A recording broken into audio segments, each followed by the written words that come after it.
નમસ્કાર, હું રાજ. આપ જોઈ રહ્યા છો સ્પાર્ક ટુડે ન્યૂઝ. સુરતના સચિન પોલીસ સ્ટેશન દ્વારા માર્ગ સલામતીને પ્રોત્સાહન આપવા માટે reflect to protect road safety અભિયાન હાથ ધરવામાં આવ્યું છે. આ અભિયાન અંતર્ગત ભાટિયા ટોલ પ્લાઝા ખાતે 100થી વધુ ભારે વાહનો પર રિફ્લેક્ટિવ ટેપ લગાવવામાં આવી હતી. રાત્રિના સમયે માર્ગ અકસ્માતો અટકાવવા અને ભારે વાહનો વધુ સ્પષ્ટ દેખાય તે હેતુથી આ કામગીરી કરવામાં આવી રહી છે. રિફ્લેક્ટિવ ટેપના કારણે પાછળથી આવતા વાહન ચાલકોને ભારે વાહનો સરળતાથી નજરે પડશે, જે અકસ્માતની સંભાવના ઘટાડવામાં મદદરૂપ બનશે.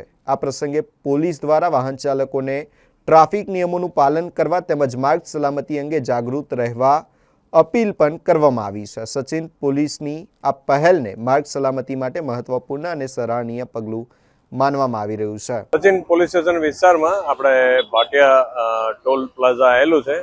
ત્યાં આજરોજ એક જે આપણો કાર્યક્રમ છે રિફ્લેક્ટ ટુ પ્રોટેક્ટ, એના અનુસંધાનમાં આપણે સચિન પોલીસ સ્ટેશનના ટીમ અને સચિન જે ભાટિયા ટોલ પ્લાઝાના ટીમના મેનેજર શ્રી અભિષેક સિંહ સાથેના ટીમ સાથે એક કાર્યક્રમ યોજવામાં આવેલો, જેમાં રિફ્લેક્શન પટ્ટીઓ નાના વાહનથી લઈને મોટા હેવી વ્હીકલમાં બધી જગ્યાએ લગાવવામાં આવી છે.